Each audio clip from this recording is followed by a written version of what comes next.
News 7 Tamil நேயர்களுக்கு வணக்கம். கேள்வி நேரம் நிகழ்ச்சியில் உங்களை சந்திப்பதில் மகிழ்ச்சி. இன்றைக்கான கேள்வி நேரம் களம் என்ன என்பதை செய்தி தொகுப்பில் பார்க்கலாம். தொழில் விளம்பரத்துக்காக அரசியல் கருத்துக்களை பேசி வருகிறாரா கமலஹாசன்? ரஜினியை ஆராதிக்கும் பாஜக கமலஹாசனை கண்டு கொந்தளிப்பது ஏன்? இனி சினிமா நடிகர்களை பகைத்துக் கொள்ளக்கூடாது என முடிவுக்கு வந்துவிட்டதா திமுக? கமலுக்காக அமைச்சர்களை விட்டுக் கொடுக்கிறாரா டிடிவி தினகரன்? கமலின் சமீபத்திய நகர்வுகள் தனி கட்சி அளவுக்கு செல்லுமா?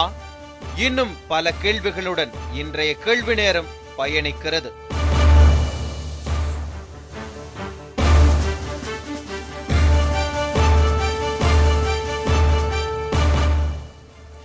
கருத்துரையாளர்களை அறிமுகப்படுத்திவிடலாம்.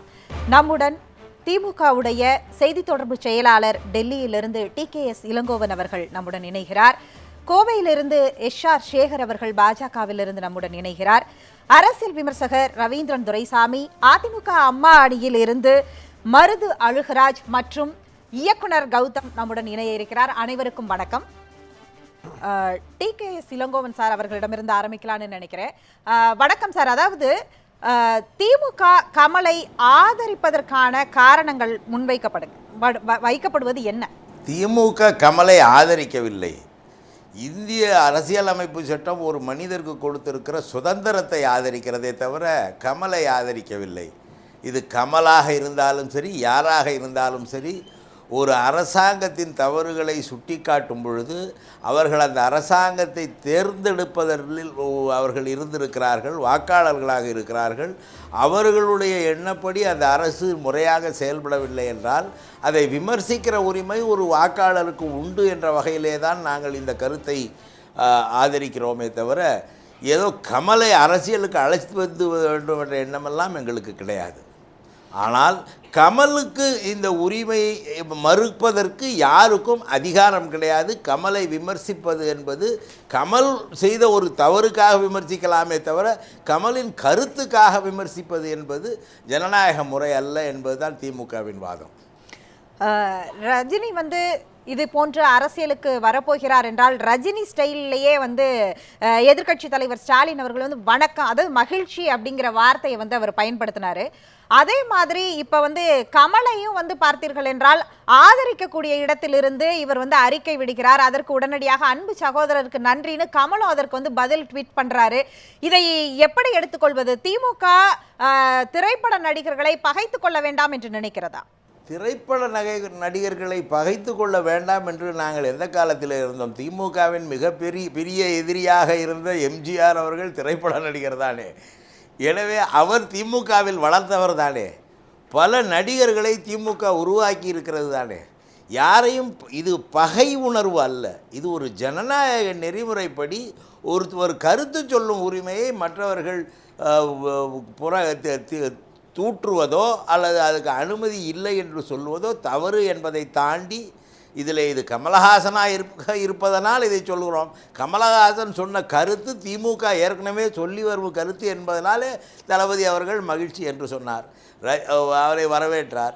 ரஜினிகாந்த் அவர்கள் அரசியலுக்கு வருகிறார் என்றால் அவரை எப்படி தடுக்க முடியும்? SSR அரசியலில் இருந்தால் சிவாஜி கணேசன் தனி கட்சி நடத்தினார், பாக்யராஜ் தனி கட்சி நடத்தினார், பல பேர் நடிகர்கள் தனி கட்சி நடத்தி இருக்கிறார்கள். இந்த சூழ்நிலையிலே அவர்கள் வருவது எம்ஜிஆருடைய தாக்கத்தினால் தான் இந்த கேள்வியே திமுகவிடம் இப்படியான ஒரு கேள்வியே இந்த இடத்துல வைக்கப்படுகிறது. இந்த கேள்விக்கு பொருள் இல்லை. காரணம், கமல் இந்த அரசாங்கம் ஊழல் செய்கிறது என்று சொன்னார். அதை நாங்களும் தொடர்ந்து சொல்லி வருகிறோம். நாங்கள் சொன்னதை மீறி மத்திய அரசின் புலனாய்வுத்துறையெல்லாம் விசாரணை செய்திருக்கிறது. எனவே ஊழல் நடைபெற்றிருக்கிறது. இந்த அரசாங்கத்தின் சார்பில் மிகப்பெரிய அளவிலே பணம் மக்களுக்கு வாக்குக்காக கொடுக்கப்பட்டது என்று தேர்தல் ஆணையமே உறுதி செய்து ஒரு தேர்தலை தள்ளி வைத்திருக்கிறது. இவ்வளவு இருக்கும் பொழுது கமலஹாசன் எங்களுடைய கருத்துக்கு ஆதரவாக ஒரு கருத்தை சொன்னால் அதை நாங்கள் எதற்கு எதிர்க்க வேண்டும்? இல்லை, கடந்த கால வரலாறுகளில் எம்ஜிஆர், விஜயகாந்த் இவர்களெல்லாம் திரைப்படத்துறையிலிருந்து வரும் பொழுது திமுக எப்படி கையாண்டது, அதில் திமுகவுடைய சாதக பாதகம் என்ன என்பதை இப்ப வரலாறோடு ஒப்பிட்டு பார்க்க வேண்டிய ஒரு அவசியம் இருக்கு இல்லையா? இல்லை, எம்ஜிஆர் திமுக காரராகவே தன்னுடைய நடிப்புலக வாழ்க்கையை தொடங்கினார். ஆனால் விஜயகாந்த் பின்னர் ஒரு கட்சி ஆரம்பித்தார். இப்போ அந்த கட்சியை நடத்தி கொண்டிருக்கிறார். பல நடிகர்கள் அதிமுகவிலிருந்து விலகி கட்சி ஆரம்பித்தார்கள், மீண்டும் அதிமுகவிலேயே போய் இணைந்து விட்டார்கள். எனவே இவற்றையெல்லாம் ஒப்பிட முடியாது. தொடர்ந்து நாம் பேசலாம் சார். தற்பொழுது பாஜகவிலிருந்து சேகர் அவர்கள் இணைந்திருக்கிறார்கள். சார், நீங்க சொல்லுங்க. அதாவது பார்த்தீர்கள் என்றால் ரஜினி அரசியலுக்கு வருகிறார் என்றவுடன் வரவேற்றதும், பிரதமர் அவர்களே வந்து அவர் வருவாரா வரமாட்டாரா என்பதற்கு முன்பு ஒரு வேட்பாளராக, பிரதமர் வேட்பாளராக வீட்டுக்கு போனதும் நாம் அனைவரும் அறிந்த ஒன்று. ஆனால் கமல் வரும்பொழுது மட்டும் ஏன் வந்து இவ்வளவு கோபமான வார்த்தைகள் வந்து விழுகிறது? இல்லை, எங்களுக்கு 2 பேரும் ஒன்று தான். நாங்கள் வந்து இதில் வேறுபடுத்தி பார்க்கவில்லை. ஆனாலும் கூட இந்த கமலுடைய இந்த ஸ்டேட்மெண்ட்டு, கமலை வச்சு நம்ம எத்தனை நாளைக்கு தான் நீங்கள் ஓட்ட போகிறீங்கன்னு தெரியல, கமலையும் நீங்கள் எத்தனை நாள் ஓட்ட போகிறீர்கள் என்று தெரியவில்லை. ஏன்னா இது நிறையாக அதிகமாக விவாதிக்கப்பட்டு வருகிறது. ஆனால் இதை நாம் ஆரம்பத்திலிருந்து சொல்வது, நீங்கள் ஆரம்பத்தில் 5 பாயிண்ட்டுகள் சொன்னீங்க. அதில் விளம்பரத்திற்காக, அரசியல் அல்ல, இது விளம்பரத்திற்காக, அவருடைய பிக் பாஸ் விளம்பரத்துக்காகத்தான் அவர் விடாப்புடியாக இதை சொல்லி வருகிறார். ஒரு கவிதை எழுதியிருக்கிறார். அந்த கவிதையை பற்றி இன்றைக்கு பேசுகின்ற தலைவர்கள், இன்றைக்கு அறிக்கை விட்ட தலைவர்கள் எல்லாம் அந்த கவிதையை எப்படி படித்தாங்கன்னு தெரியல, என்ன புரிஞ்சுக்கிட்டாங்கன்னு எனக்கு தெரியல. ஏன்னா அந்த எழுதிய கவிதையிலே அவரே முதல்ல மேலே முகப்பில் சொல்கிறார், புரியாதோருக்கு ஆங்கில பத்திரிகைகளில் நாளை வரும் செய்தி. எனவே அவரே ஒரு முகப்பு கொடுத்துறார், இது புரியுமா புரியாதான்னு. தன்னைத்தானே தன்னோடு தானே பேசுகின்ற ஒரு கவிதையாக அதை சொல்லுகிறார். அதை வந்து இலக்கியத்தில் நெஞ்சோடு கிளைத்தல்னு சொல்லுவாங்க. தனக்கு தானே பேசுகிறது, தனக்கு தானே பேசுகிற அந்த கவிதையில் சாதாரண மனுஷன் தனக்கு தானே பேசிக்கிட்டு அவன் எப்படி இருப்பான் நமக்கெல்லாம் தெரியும். அந்த மாதிரி தான் இதில் வருகிறது. ஆனால் இது முன்னுக்கு பின் முரணான வாசகங்களோடு படிப்பவர்களுக்கு எதுவுமே புரியாத வகையில் இருக்கு. ஒரு இல்ல, அதாவது வந்து பார்த்தீர்கள் என்றால் நீங்கள் வந்து அவர் விளம்பரத்திற்காக செய்கிறார் அப்படிங்கிற ஒரு குற்றச்சாட்டை வைக்கும் பொழுது முதல் கேள்வி என்ன வருகிறது என்றால், இதே தூய்மை இந்தியா திட்டத்திற்கு விளம்பர தூதராக கமலை தான் நீங்கள் தேர்ந்தெடுத்திருக்கிறீர்கள். அப்போது விளம்பர தூதராக இருக்கும்போது பிரச்சனை இல்லை, அதை தாண்டி வரும்பொழுதுதான் பிரச்சனை வருகிறதா? அரசியல் களத்தில் தான் பிரச்சனை வருகிறதா? இல்லை சுஜிதா, அப்படி இல்லை விஷயம். அதாவது நான் பல முறை சொல்லியிருக்கிறேன், ஒரு 10-12 விஷயங்கள் அவரோடு இருக்கக்கூடியதில் எங்களோடு ஒத்து போகக்கூடிய விஷயங்கள் 1-2. அவருடைய அந்த பாப்புலாரிட்டி, இந்தியாவுடைய மக்களுடைய உயர்ச்சிக்காக தூய்மை இந்தியா வந்தால் நிறைய பேர் பார்ப்பாங்க. அவர் வந்து சில சினிமாக்களில் தூய்மைகளை வலியுறுத்தி இருக்கிறார். எனவே அவர் செய்தால் அது வந்து மக்களுக்கு போய் சேரும், எடுபடும் என்ற வகையில் அவரை பயன்படுத்தணும். அதிலிருந்து எங்களுக்கு அவர் மீது ஒரு காழ்ப்புணர்வு எதுவும் இல்லை என்று தெரிகிறது. ஆனால் அதற்கு முன்னால் நான் நம்மளுடைய நேயர்களுக்கு, மற்ற இதில் பார்ட்டிசிபெண்ட்டுக்கும் ஒரு முக்கியமான விஷயத்தை சொல்ல வேண்டும் என்று நினைக்கிறேன். இப்போ அவருடைய கவிதையில் முடிவெடுத்தால் யாம் முதல்வர் அப்படிங்கிற அந்த வார்த்தையை வைத்து பல்வித கோணங்களிலே பல்வேறு விஷயங்கள் பேசி அவர் நாளைக்கு முதல்வராக வரப்போகிறார், அரசியல் நுழைப் போகிறார் என்றெல்லாம் எல்லோரும் கடித்து எழுதுகிறார்கள். ஆனால் அதற்கு முன்னால அவரே முன்னுக்கு முன் முரணாக நிறைய விஷயங்களை சொல்கிறார். அரசியலில் வந்து இங்கே தமிழ்நாட்டில் அரசியலில் தூய்மை இல்லை, அரசியலில் இது லஞ்சம் போடுகிறது என்ற கருத்தை முன்னாலே சொன்னதற்கு அதிமுகவிலிருந்து எல்லா மந்திரிகளிடமிருந்து அவர் கடுமையாக வாங்கி கட்டி கொண்டார். வாங்கி கட்டி கொண்டதை சமாதானப்படுத்துவதற்காக அடிபணிவோர் அடிமையாரோ, முடி துறந்தவர் தோற்றவரோ, ஓபிஎஸ் இபிஎஸ் 2 பேரையும் சமாதானத்துக்கு போயிட்டார். அதே மாதிரியாக சார், அதாவது தோற்றிறந்தால் போராளி, போராளிங்கிறவன் தோற்று இறக்கிறவன் போராளி இல்ல, போராளி என்பவன் கடைசி சார். அதாவது இன்றைக்கு காலையில் பார்த்தீர்கள் என்றால் அந்த கவிதை புரியலன்னு நிறைய பேர் சொல்லிக் கொண்டே இருந்தார்கள். அதற்கான மிக தெளிவான ஒரு விளக்கத்தை நீங்க உங்கள் பார்வையிலிருந்து நீங்க கொடுக்குறீங்க. ஆனால் அதை தாண்டி கேள்வி என்ன அப்படின்னு பார்க்கும் பொழுது, அதாவது இங்கு வந்து தலைமைச் செயலகத்திலேயே வந்து சோதனை நடைபெற்றதும், அமைச்சர் வீட்டில் வந்து ரெய்டு நடைபெற்றது எல்லாமே வந்து வெளிப்படையாக தெரிந்த ஒன்றுதான். இதை மத்திய அரசு விமர்சித்திருக்கிறது, நீங்கள் அனைவருமே விமர்சிக்கிறீர்கள். நீங்கள் விமர்சிக்கும் போது கமல் வந்து இங்கே ஊழல் நடைபெறுகிறதுன்னு விமர்சிக்கிறதுல என்ன சிக்கல் இருக்கு? அதை அவர் சொன்னால் மட்டும் ஏன் வந்து பிரச்சனையா பார்க்கணும்? திரும்பவும் சொல்லுகிறேன், கமல் ஊழலை விமர்சித்ததிலே எங்களுக்கு எந்த விதமும் மாறுபாடும் கிடையாது. அதை வரவேற்றார் பொன் ராதாகிருஷ்ணன். ஆனால் நாங்கள் சொன்னது என்னன்னா, ஜெயலலிதா இருந்தபோது உங்களால் சொல்ல முடியலையே, கலைஞர் இருந்த காலத்திலே உங்களால் சொல்ல முடியலையே, இப்போது சொல்லுகிறீர்களே, இது விளம்பரம் தானே, பிக் பாஸ் விளம்பரம் தானே நாங்கள் சொல்கிறோம். ஏனென்றால் நீங்கள் சொன்னீங்க ரஜினிகாந்துக்கு வந்து நீங்கள் ஒரு முன்னுரிமை கொடுத்தீங்க, இவருக்கு மட்டும் எதுக்குறீங்க. இப்போ நான் சொல்லுகிறேன், நான் ரஜினிகாந்த் என்ன பேசுகிறார் என்றே புரியவில்லை, கமல் என்ன எழுதினார்னு புரியல. அரசியலுடைய பாலபாடம், ஒருவேளை கமல்ஹாசன் அரசியலுக்கு வர விருப்பப்பட்ட அரசியலின் பாலபாடமே புரிகின்ற அறிக்கை, அதாவது புரியாத அறிக்கையிலே புரியல, தேர்தல் அறிக்கையில் என்ன சொல்லி புரிய போகிறது? புரியாது.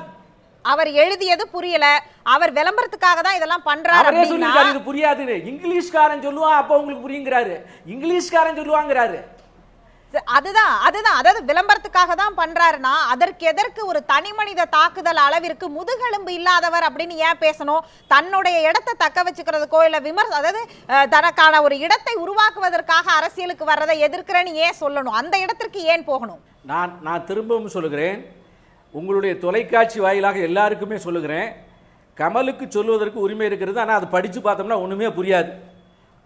நான் திரும்பவும் சொல்கிறேன், அவரே புரியாதுன்னு அவரே சொல்லியிருக்காரு.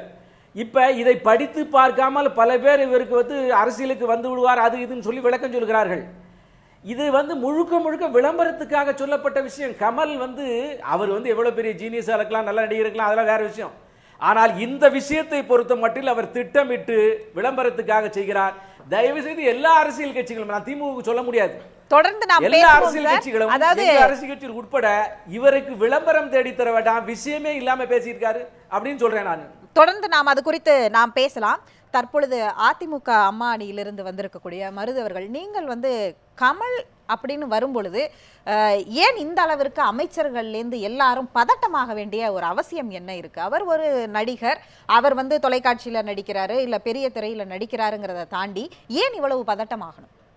பதற்றத்திற்கெல்லாம் ஒன்றுமே வேலை இல்லை. ஊடகவியலாளர்கள் கேள்வி கேட்குறீங்க அமைச்சர்கள்ட்ட போய், உங்களை பற்றி இப்படி கமலஹாசன் சொல்லியிருக்காரு என்னன்னு. அப்போ பதில் சொல்லாமல் போனால் என்ன சொல்லுவீங்க? கமல் வைத்த கேள்விக்கு பதில் சொல்ல திராணி இல்லை அமைச்சர்களுக்குன்னு நீங்கள் சொல்ல போகிறீங்க. பதில் சொன்னால் பதட்டம் வந்துருச்சுங்கிறீங்க. உங்களுடைய பார்வைகள் தான் தவறு. பதிலாக இருந்தால் அது தனி மனித தாக்குதல் ஒன்றுமே இல்லை. திரு கமலஹாசன் அவர்களை பொறுத்தவரை தொடர்ந்து ஒரு வன்மத்தை அதிமுக மீது உமிழ்ந்து வருகிறார். இப்பொழுதல்ல, புரட்சித் தலைவி அம்மா அவர்களுடைய மரணத்திற்கு அவர் விடுத்த அந்த இரங்கல் செய்திகள் கூட ஒரு ஏளனம் இருக்கும். சார்ந்தோருக்கு இரங்கல்கள். நீங்களே பாருங்க, உலகெங்கும் திராவிட முன்னேற்ற கழகம் அனைத்திந்திய அண்ணா திமுகவினுடைய நேரெதிர் இயக்கம் என்று சொன்னால் கூட அம்மாவினுடைய மரணத்திற்கு அங்கே இந்த அறிக்கையை நீங்கள் பார்த்துருக்கலாம். ஆனால் இவர் அரசியலே இல்லை. ஆனால் அதிமுகவினுடைய தலைமையின் மீது ஒரு ஒரு ஒரு கோபத்தை, ஒரு வன்மத்தை அவர் வெளிப்படுத்தியிருப்பார். அதற்கு பிறகு பார்த்தீங்கன்னா அந்த ட்விட்டர் மூலமாக தொடர்ந்து அதிமுக ஆட்சியை இவர் தொடர்ந்து நிந்தித்துக்கிட்டே இருப்பார். அது குறிப்பாக அம்மாவினுடைய மரணத்திற்கு பிறகுதான் அதிமுகவை நோக்கி அவருடைய விமர்சனங்கள் தொடர்ந்து வந்துட்டே இருந்தது.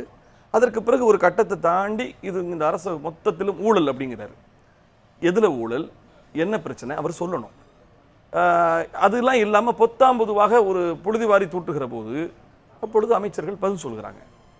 அதை பதற்றம்னு எடுத்துக்க வேண்டாம். நீங்க இப்ப குறிப்பிடுறீங்க, ஆனா ஜெயலலிதா அவர்கள் உயிருடன் இருக்கும்போது சென்னை பெருவெள்ளத்தின் போதே இது மாதிரி அரசு மீதான கோபத்தை தன்னுடைய பெரிய அறிக்கையின் மூலமாக வெளிப்படுத்தி இருக்காரு. ஏற்கனவே நான் ரெண்டு விஷயம், அந்த மழை வெள்ளத்தின் போது அவர் ஒரு பதிவை செஞ்சாருன்றது நான் மறுக்கல. ஆனால் அதற்கு பிறகு பார்த்தீங்கன்னா அனைத்து இந்திய அண்ணா திராவிட முன்னேற்ற கழகம் அம்மா ஆட்சியில் அவருடைய பதிவுகள் எல்லாம் கோரிக்கைகளாக இருக்கும், வேண்டுகோளாக இருக்கும். ஆனால் இது போன்ற தடித்த விமர்சனங்கள் இப்போதுதான் தொடங்க ஆரம்பிச்சாரு. அப்போ எப்படின்னு கேட்டிங்கன்னா, கோல் கீப்பர் இல்லாத போஸ்ட்டில் நான் நிறைய கோல் போடுவேன்ற மாதிரி. திரு கமலஹாசன் அவர்களை பொறுத்தவரை இப்போ அண்ணன் திராவிட முன்னேற்ற கழகத்தினுடைய செய்தி தொடர்பாளர் பேசுகிற போது கமலை ரொம்ப பரிந்து பேசினாங்க, வரிந்து கட்டி பேசினாங்க. அதுக்கு என்ன சொன்னாங்கன்னா, அதிமுக அரசாங்கத்தின் மீது பல சோதனைகள் நடக்கிறது. இதை யார் சொல்கிறார்கள் என்று சொன்னால், திராவிட முன்னேற்ற கழகம் காங்கிரஸ் கட்சியினுடைய கூட்டு இருக்கிற போது அறிவாலயத்திலேயே வருமான வரியும் சிபிஐயும் சோதனை நடத்தி முதல் தளத்தில் தயாளம்மாவையும் கனிமொழியும் அறிவாலயத்தில் சோதனை நடப்பது வேறு, தலைமை செயலகத்தில் கட்சியுடைய தலைமைக்கும் அரசின் தலைமைக்கும் வெவ்வேறு வித்தியாசங்கள் இருக்கு. ரெண்டும் கூட்டணியில் இருக்கிற போதே திராவிட முன்னேற்ற கழகம் மத்தியில் இருந்தக்கூடிய காங்கிரஸ் கட்சியை முட்டு தாங்கி கொண்டிருந்தது. இங்கே 95 சட்டமன்ற உறுப்பினர்களை மட்டுமே வைத்திருந்த மைனாரிட்டி திமுக ஆட்சியை காங்கிரஸ் தாங்கி கொண்டிருந்தது. இருவரும் பரஸ்பரம் முட்டு தாங்கி கொண்டிருந்த காலகட்டத்தில் நடந்த சோதனை. அது ஒரு விசித்திரமான சோதனை. அரசியலிலே கூட்டு, ஆனால் அதிகாரத்தில் பார்த்தீங்கன்னா சோதனை நடக்கிறது. அதற்கு பிறகு 64 சீட்டுகளை இங்கிருந்து டெல்லிக்கு கொண்டு போய் தயாநிதி மாறன் டோர் டெலிவரி பண்ணாரு. ஆக இத்தகைய என்ன சொல்ல வரேன், சொன்னதுனால சொல்ல வரேன், இன்றைக்கு அனைத்து இந்திய அண்ணா திராவிட முன்னேற்ற கழகம் எதிர்கொண்டிருக்கக்கூடிய இந்த சோதனைகளை எல்லாம் திராவிட முன்னேற்ற கழகம் கடந்த காலத்திலே மத்திய ஆட்சியாளர்களால் எதிர்கொண்டார்கள் என்பதை அவர்கள் நினைத்து பார்க்க வேண்டும். அதனால சோதனை நடந்துச்சுன்றாலே ஊழல் அப்படின்னு சொல்ல முடியாது. எதுவும் தீர்ப்பு வரல, வழக்குகள் பதிவு செய்யப்பட்டு யாரும் தண்டனை பெற்று விடவில்லை இப்போ. ஆக நான் என்ன சொல்ல வரேன்னா, திரு கமலஹாசன் திராவிட முன்னேற்ற அனைத்து இந்திய அண்ணா திமுகவை விமர்சிக்கிறார் என்பதற்காக அவர்களுக்கு பிடிக்கிறது. டிடிவி தினகரன் உங்களுடைய துணை பொதுச் செயலாளர் சொல்கிறார் நாகரிகமாக பேசணும் அப்படின்னு நீங்க சொல்லியிருக்கிறாரு. மிகச்சரியான விமர்சனம் தான். யாரையுமே நாகரிகமாக விமர்சிக்க வேண்டும் என்பது அதுவும் வந்து அமைச்சருக்கு தான் சொல்றாரு. அது என்னன்னா, அண்ணா பல்கலைக்கழகத்துல இந்த ஒரு பத்திரிகையாளர் சந்திப்பு நடக்குது. அது மாணவர்களுக்கான அந்த ரேண்டம் சம்பந்தமான ஒரு பத்திரிகையாளர் சந்திப்பு. அந்த இடத்துல போய் ஒரு நிருபர் என்ன பண்றாரு, இந்த மாதிரி கமலஹாசன் உங்களை பத்தி இப்படி சொல்லிட்டாருன்னு கேட்கிறாரு. ஆக்சுவலாக அந்த உயர்கல்வித்துறையினுடைய அமைச்சர் திரு அன்பழகன் ரொம்ப கண்ணியமான மனிதர், அரசியலிலே பலரை அவரை அறிந்தவர்கள் அறிவார்கள்.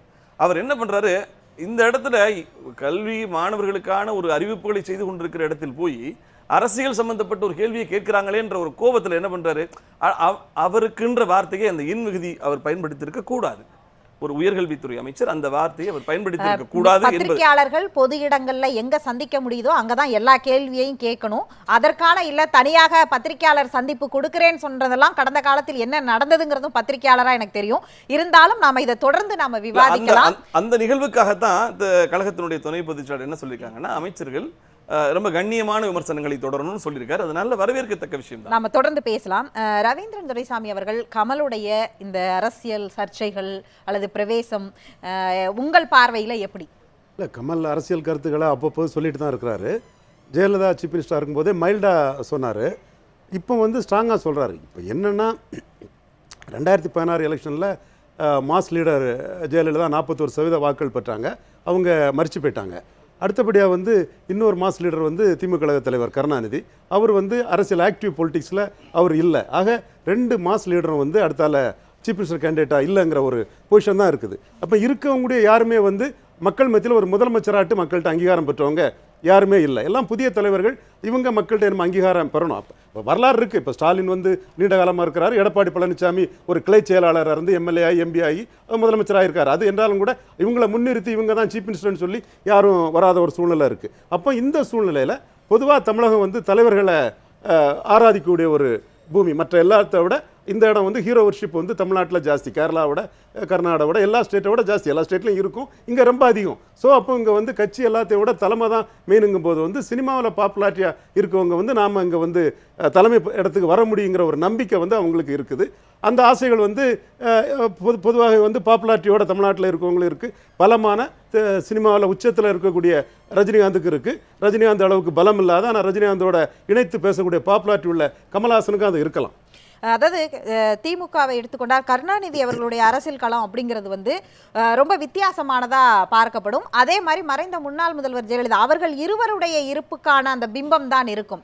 ஆனால் இன்றைக்கு திமுகவை எடுத்துக்கொண்டால் ரஜினி வந்தாலும் மகிழ்ச்சி, கமல் வந்தாலும் வந்து அதற்கு ஆதரவு அப்படிங்கிற இந்த நிலைப்பாடு அது காஷியஸா தான் ஒரு கட்சி டீல் பண்ண முடியும். ரஜினி வருவாரா வரமாட்டாரான்னு சொல்லும்போது வராத நிலைமையில் அவரை பயக்கிறது வந்து ஒரு கட்சிக்கு வந்து அது பயன்படாது. ஆனால் ரஜினி வருவார் வந்தால் நமக்கு ஒரு த்ரெட்டுங்கிற எண்ணம் திமுக காரங்கள்ட்ட இருக்கிறதா தான் நான் உணர்றேன். அதனால தான் அவங்க வந்து ஸ்ட்ராட்டஜிக்கல் பண்ணி ஜானகி பின்னாடி சிவாஜியை பற்றி பேசுகிறாங்க. அங்கே மதுரை மத்தியில் மருங்காபுரியில் ஒரு கட்சிக்கும் மதுரை கிழக்கில் இன்னொரு கட்சிக்கும் ஆதரித்த பாக்கியராஜ் பற்றி பேசுகிறாங்க. இப்போ சுத்த வீரன் தான் எம்ஜிஆர் எடுத்து நின்றவர் தான் டி ராஜேந்தர். ஆனால் திமுக நல்லா இருந்த காலத்தில் தேவையில்லாமல் கட்சி ஆரம்பித்த ராஜேந்திர பற்றி பேசுகிறாங்க. இம்ப்ரூடண்டாக பொலிட்டிக்ஸ் பண்ணி சாதாரண மைனர் பிளேயர்ஸை பற்றியெல்லாம் ரஜினியோட வருகையை நோக்கி அவங்க பேசுகிறாங்க. ஆனால் அதே டைமில் வந்து ஓப்பனாக வந்து வராதவரை எதிர்க்க வேண்டிய அவசியம் இல்லைங்கனால ரொம்ப காஷியஸாக இருக்கிறாங்க. கமலை பொறுத்தவரை திமுக வந்து கமலை வந்து ஒரு பெரிய அரசியல் சக்தியாக கருதலன்னு தான் நினைக்கிறேன். பட் கமல் சொல்லக்கூடிய அந்த இஷ்யூ ஊழலுங்க இஷ்யூ அரசியல் சக்தியா கருதாமையா ஒரு அறிக்கை பெரியங்கிற வார்த்தை சொன்னேன். ரஜினியோட கம்பேர் பண்ணிட்டு தான் அந்த வார்த்தையை சொன்னேன். கமலுக்கு பாப்புலாரிட்டி இருக்குது, அதை நான் மறுக்க வரல. இப்போ ரஜினியா கமலோட குறைஞ்ச அளவு மார்க்கெட் வேல்யூல இருந்த விஜயகாந்த் வந்து கருணாநிதியும் ஜெயலலிதா மீறி 8% ஓட்டு எடுத்தாரு. ஜெயலலிதாவுக்கே மதுரை மேற்குல த்ரெட்டா இருந்தார். நான் அந்த சரியான கொள்கை ரீதியான கால்குலேஷன் பார்த்தா ரஜினியா கமலான்னு பார்த்தா திமுக கமல் பின்னாடி போவதற்கான வாய்ப்பு இல்ல. திமுக கமல் பின்னாடி கமல் வந்து அண்ணா திமுக இருந்து விலகியே இருந்தார். அதுக்கு ஜெயலலிதாவுக்கும் கமலுக்கும் உள்ள ஆரம்பகால ஒரு விரோதமே கர்ஸ் படத்தில் வந்து அந்த ஒரு காலகட்டத்தில் ஹீரோயினா நடிக்கிறதுக்கு எம்ஜிஆர் கேட்டபோது கமல் மறுத்துட்டார்னு ஒரு செய்தி உண்டு. அடுத்தபடியாக ஒரு காலகட்டத்தில் ஜெயலலிதா கூட ஒரு எம்ஜிஆர் முரண்படக்கூடிய காலகட்டத்தில் சேலம் கண்ணன் எல்லாம் கட்சி விட்டு நிற்கிற டைமில் ஒரு சோசியலி பாதிக்கும் ஜெயலலிதாவை நீக்கினாங்கிறக்க கமல்ஹாசனை எடுத்தால் அதை காம்பன்சேட் பண்ணலான்னு எம்ஜிஆர் நினைத்த காலகட்டங்களும் உண்டு. ஜெயலலிதாவோட சில காட்டமான அறிக்கைகள் கமல்ஹாசனுக்கு எதிராக உண்டு. என்றாலும் பவர்ஃபுல் லீடரான ஜெயலலிதாட்ட கமல்ஹாசன் அடக்கியே வாசித்தார். இப்போ வந்து எஸ்டாப்ளிஷ் லீடர் ஆகிற டைமில் கமல்ஹாசன் கொஞ்சம் வேகமாக பேசுகிறார். அதாவது கடந்த கால அனுபவத்திலிருந்து திமுக இப்படியான முன்னெச்சரிக்கை நடவடிக்கை எடுக்குதுன்னு சொல்றீங்களா? திமுகவுக்கும் கமலுக்கும் வந்து கொஞ்சம் இணக்கமும் நெருக்கமும் இருக்குது. கருணாநிதி மேலே கமல் ரொம்ப பற்றுதல் உள்ளவர். அதெல்லாம் பல இடங்களில் அவர் அதை பதிவு பண்ணியிருக்காரு. அதிமுகவோட அந்த உறவு கமலுக்கு கிடையாது. இயக்குனர் கௌதமன் அவர்கள் கமல் வந்து விளம்பரத்துக்காக இந்த மாதிரியான ஒரு அரசியலை பயன்படுத்துகிறாரா, இல்ல உங்க பார்வையில் இதை நீங்க எப்படி பார்க்குறீங்க? அதாவது ஒரு விளம்பரத்துக்காக பயன்படுத்துகிறாரு அப்படிங்கிறது வந்து ஏற்றுக்கொள்ள முடியல என்னால். ஏன்னா அவருக்கு போதுமான அளவுக்கான விளம்பரம் இருக்குது. தவிரவும் இப்போ நடத்துகிற ஒரு நிகழ்ச்சியில் அவர் ஒவ்வொரு வீட்டுக்குள்ளேயும் உலகம் முழுக்க போயிட்டு தான் இருக்கார். அதை தாண்டி ஒரு விளம்பரம் வந்து இப்போ பேசுகிறதுனால கிடைக்கும், அப்படி செய்யலாம் அப்படிங்கிற ஒரு திட்டத்தோடு அவர் செயல்படுறாருன்னு என்னால் சொல்ல முடியல. அவருக்குள்ள ஏதோ ஒரு வகையான அரசியல் ஆசை வந்து போயிட்டு இருக்கு சமீபத்தில் அப்படிங்கிறது தான் இப்போதைய அவருடைய செயல்பாடு நமக்கு சொல்கிறதா நான் நினைக்கிறேன். அது உண்மையிலேயே இப்படியெல்லாம் பேசி பேசி வர்றதுக்கான ஒரு சூழல் இருக்கா, இல்லை ரஜினி அவர்களைப் போல இவரும் வந்து ஒரு நோட்டம் பார்க்குற ஒரு நிலையில் இதெல்லாம் நடக்குதா அப்படிங்கிறது தான் இப்போதைக்கு நமக்கு தெரிய வேண்டியது. அதனால் விளம்பரப்படுத்திக்கிறதுக்காக இதை அவர் செய்கிறாருன்னு எனக்கு தோணலை. சமீபத்தியங்கிற வார்த்தையை நீங்கள் பயன்படுத்துறீங்க. அப்போ சமீபத்திய அரசியல் அப்படிங்கிறது அது வந்து இது உறுதிப்படுத்தப்படுற ஒன்றா தான். ஆமாம் ஆமாம். ஏன்னா இப்போ எல்லாரும் சொல்கிறாங்க ஐயா கலைஞர் இருக்கும்போது, மரியாதைக்குரிய செல்வி ஜெயலலிதா அவர்கள் இருக்கும்போதெல்லாம் இவரை இவ்வளோ உக்கிரமெல்லாம் இவர் பேசலை. அவர் சொல்கிறது போலவே கடவுள் இருந்திருந்தால் நல்லாயிருக்கும் அப்படின்னு சொல்கிறாருல்ல, அதுபோல் அப்போவே பேசியிருந்தால் நல்லாயிருக்கும். அப்போவே பேசாமல் இப்போ பேசுறதுங்கிறது அது கொஞ்சம் உறுத்தலாக தான் இருக்குது. அது வந்து இப்போ யாருமே இல்லை பேசலாம், அதாவது இப்போதான் பேசணும்னு யாருக்கும் நம்ம வரையறை வைக்க முடியாதுல்ல. அவர்களுக்கு எப்போ தோணுகிறதோ அவர்களுடைய கருத்தியல் ரீதியான ஒரு பார்வையிலிருந்து அவங்க வைக்கலாம். அதற்கான கருத்து சுதந்திரம் ஜனநாயகத்தில் இருக்கத்தானே செய்யுது. நேர்மையும் நீதியும் அறமுங்கிறது எல்லா நேரத்துலையும் ஒரே மாதிரி தான் இருக்கணும். அப்படி இருந்தால் தான் அது நேர்மை, அப்படி இருந்தால் தான் அது அறம். ஆக அன்னைக்கு அவங்க வந்து எல்லாருமே, நான் சொல்கிறது திரு கமலஹாசன் அவர்களை மட்டும் இல்லை, திரு ரஜினிகாந்த் அவர்களும் கூட அப்போ அவர் வந்து தயங்கி அவர் வந்து அவர் அதில் பின்னாடியே இருந்தார், உள்ளுக்குள்ளே ஆசை இருந்தாலும் கூட. ஆக இது அப்போவே அவர் பேசியிருக்கலாம். இப்போ கமல் அவர்கள் பேசுனது சரியா தப்பா அப்படின்னு கேட்டால் எனக்கு தெரிஞ்சு இன்னும் கூட உக்கிரமாக கேட்கலாம். ஏன்னா இன்னைக்கு வந்து உண்மையிலேயே ஒரு படித்தவன் ஒரு தொழில் தொடங்கலான்னா இன்னைக்கு முடியல. நல்லா தரத்தோட படித்தவன் ஒரு வேலைக்கு போகலான்னா, அரசு வேலைக்கு போகலான்னாலும் முடியல. எல்லாத்துக்கும் தாமதமாக கேட்கிறார், ஆனால் கேட்கப்படுகிற கேள்வி சரியான கூட கேட்கலாம். கமலஹாசன் அவர்களுக்கு மட்டும் இல்லை, ஆனால் இன்னும் கூட கேட்கலாங்கிறது இன்னைக்கு மட்டும் இல்லை, கலைஞர் ஆட்சியிலும் கேட்டிருக்கணும், ஜெயலலிதா அவர்கள் ஆட்சியிலும் கேட்டிருக்கணும். இன்னைக்கு வந்து ஒரு அரசுங்கிறது யார், கமலஹாசன் அவர்களோ யாரோ கேட்குற கேள்வி சரியாக இருக்கும் பட்சத்தில் தன்னை திருத்திக்கிட்டு சரி செஞ்சுக்கிட்டா தான் இந்த மண்ணாக இருக்கணும். தீக்குளிச்சு சுத்தப்படுத்திக்கிட்டு இனி இந்த மண்ணில் ஒரு அரசு இருந்தால் மட்டும்தான் இந்த மக்களுக்கு பயன்படும். இல்லாட்டி போனால் இது இப்போ இருக்கிற அதிமுக அரசு மட்டும் இல்லை, இனி வரப்போகிற எந்த அரசாக இருந்தாலும் இந்த மண்ணை குட்டிச்சோறு ஆக்கிறதுக்கு அல்லது தன்னுடைய தலைமுறையை வளர்த்துக்கிறதுக்கு 100 தலைமுறை 1000 தலைமுறை இல்லை, 1,00,000 தலைமுறைக்கு சொத்து சேர்க்கிற ஒரு வெறி பிடிச்ச கூட்டமாக தான் இன்றைக்கி இருக்கிற அரசியல் கட்சிகள். இந்த கட்சி அந்த கட்சிங்கிறதுல எல்லா கட்சியும் இருக்குது. முன்னாடி ஊரில் ஒரு இடத்துல ஒரு இடம் வாங்கி போட்டான்னா, எப்பா கொள்ளையடிச்சு இடம் வாங்கி போட்டான்னு, எப்பா இந்த ஊரில் எல்லாம் 10 ஊர் தாண்டி கொள்ளையடிச்சு இடம் வாங்கி போட்டிருக்கான்ப்பா அப்படின்வாங்க. இப்போல்லாம் என்ன சொன்னாங்க, எப்பா நாடு விட்டு நாடு வியாபாரம் பண்ணுறான்றா. இன்றைக்கி என்ன பண்ணியிருக்காங்க, தீவுகளாக வாங்கி போட்டுட்டு இருக்காங்க அரசியல்வாதிகள். இல்லை, அதாவது நீங்கள் குறிப்பிட்டது போன்று இங்கே வந்து ஒரு தீ குளிச்சு தான் இங்கே ஒரு புதிய ஒரு அரசை கட்டமைக்கணும் அப்படின்னா அந்த இடத்துக்கு கமல் எப்படி பொருத்தமாவார் அப்படிங்கிற ஒரு கேள்வியையும் சேர்த்து பரிசீலனைக்கு உட்படுத்தணும்ல. ஆமாம், அதாவது கமல் அவர்கள் அரசியலுக்கு வருவாரா இல்லையாங்கிறதே தெரியல. அவர் நான் வரப்போகிறேன் அப்படின்னு அவர் தெளிவாக ஒரு உரைநடையாக சொல்லணும். அவருடைய உரைநடையே சில நேரத்தில் குழப்பமாக இருக்கும், அவருடைய கவிதைங்கிறது எல்லா நேரத்துலையும் குழப்பம்தான். ஆக அவர் வந்து ஒரு மிகச்சிறந்த நடிகன். அவருக்குள்ள சில பற்றான சில விஷயங்கள் வந்து போகிற மாதிரி காட்டிக்கிட்டு தான் இருக்கார் அவருடைய. நீங்கள் கமல் அவர்கள் வரணும்னா அவர் வரட்டும், ஆனால் ஒரு விஷயம், நடிகர்களாக இருந்தாலும் சரி யாராக இருந்தாலும் சரி, நீங்கள் திரையில் மட்டும் வந்தால் போகாது, தரையில் வந்து நிற்கணும். இன்றைக்கி எங்களுடைய கதிராமங்கலம் கிராமத்துக்கு வாங்க, அவங்க குடிக்கிறாங்கல்ல அந்த எண்ணெய் மிதக்கிற தண்ணியை பக்கத்தில் உட்காந்து குடிங்க, அல்லது அதை எடுத்துட்டு வந்து உங்களுக்கு தெரிஞ்ச அரசியல்வாதிகளுக்கு கொண்டு போய் நீட்டுங்க. ஏன் 5 முறை 6 முறை தேசிய விருது வாங்கியிருக்கீங்களே, எத்தனையோ முதலமைச்சர், வெஸ்ட் பெங்கால் இது முதலமைச்சர் போன்ற எல்லாரும் அரசியல் வார்த்தைகளை பேசுவதை விட களத்துல வந்து நில்லுங்க, இறங்கி போராட்ட நின்னு களத்துக்கு வாங்க, மக்களுடைய பார்வையை புரிஞ்சுக்கோங்க அப்படின்னு நீங்க சொல்றீங்க. நாம தொடர்ந்து அந்த விவாதத்தை நாம தொடர்ந்து பேசலாம். தற்பொழுது டி.கே. இளங்கோவன் அவர்களிடம் கேட்கலாம். அதாவது கமல், ரஜினி இருவரையும் சமதட்டில் வைத்து திமுக பார்க்கிறதா? அது எந்த அடிப்படையில், எந்த மதிப்பீடு அடிப்படையில் பார்க்கிறது? திமுகவை பொறுத்தவரை இதில் ஒரு பல நடிகர்கள் அரசியலுக்கு வந்திருக்கிறார்கள். பல பேர் ஒரு கட்சியிலிருந்து விலகி அரசியல் கட்சி தொடங்கியிருக்கிறார்கள். பாட்டாளி மக்கள் கட்சியிலிருந்து வேல்முருகன் தனியாக பிரிந்து ஒரு அரசியல் கட்சி தொடங்கினார். இப்படி அரசியல் கட்சிகளை பலரும் தொடங்கி இருக்கிறார்கள். இவர்கள்தான் அரசியல் நடத்த வேண்டும். கல்லூரி நடத்தி கொண்டிருந்த பச்சமுத்து அவர்கள் ஒரு அரசியல் கட்சியை தொடங்கி நடத்தினார். எனவே நடிகர்கள் வரக்கூடாது என்று சொல்வது என்ன நியாயம் என்று தெரியவில்லை. எனக்கு அது முக்கியமல்ல. அவர் அரசியல் கட்சியை தொடங்கிய பிறகு அவர் எந்த கொள்கைக்காக நிற்கிறார், எப்படி பணியாற்றுகிறார் என்பதை பொறுத்து தான் எங்களுடைய விமர்சனம் இருக்க வேண்டுமே தவிர அவர் அரசியலுக்கு வரலாமா வரக்கூடாதா என்ற வகையிலே எங்களுடைய விமர்சனம் யாரை நோக்கியும் இருக்கக்கூடாது. அது அரசியல் முறையும் அல்ல.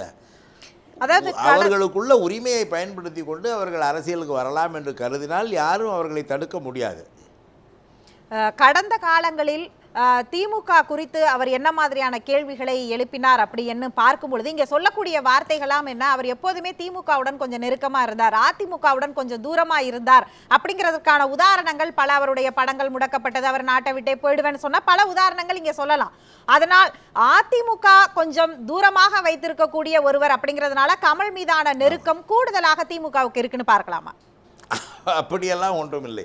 அவருடைய கவிதை வரிகளிலிருந்து நான் தெரிந்து கொண்டது, அதற்கு முன்னாலே அவருடைய அறிக்கையின் தொடர்ச்சியாக இதை பார்க்கும் பொழுது அவர் அரசியல் தெரிந்தவராகத்தான் இருக்க வேண்டும்.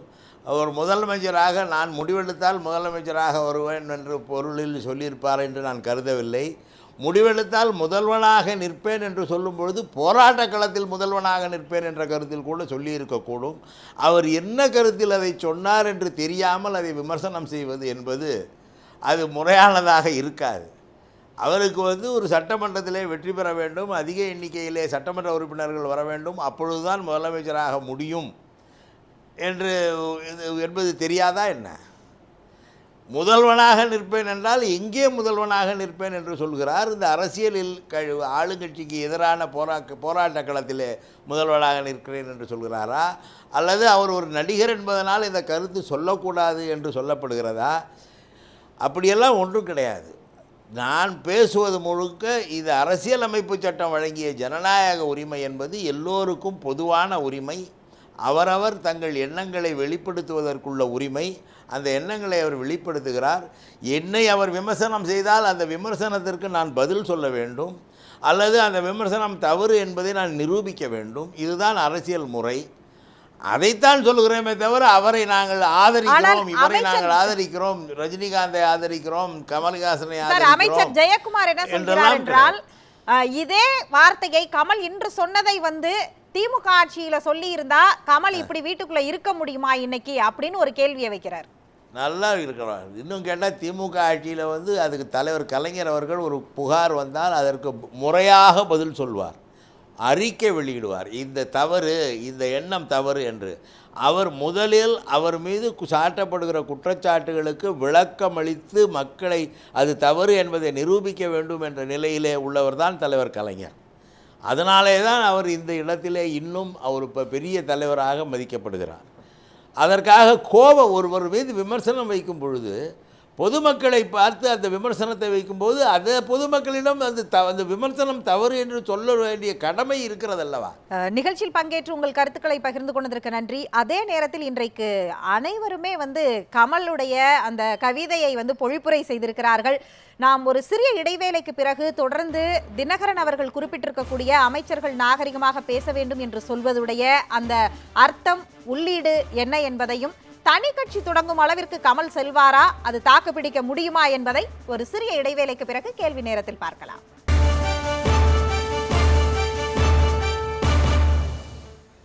கேள்வி நேரம் நிகழ்ச்சி மீண்டும் தொடர்கிறது. சமூக வலைதளங்களில் ட்விட்டர் பக்கத்தில் நம்முடைய வழக்கமான கேள்வி நேரத்திற்கான இன்றைய கேள்வியானது, தற்போது கமலஹாசன் செய்து கொண்டிருப்பது அரசியல், விளம்பரம், விமர்சனம் என்ற பார்வையில் கொடுக்கப்பட்டிருக்கிறது. வாக்குகளை நேயர்கள் அளித்துக் கொண்டிருக்கிறார்கள். அதோட நிறைவு பகுதியில் அதோடைய வாக்குகளுடைய எண்ணிக்கை என்னவாக வந்திருக்கிறதுங்கிறத சதவீத அடிப்படையில் பார்க்கலாம்.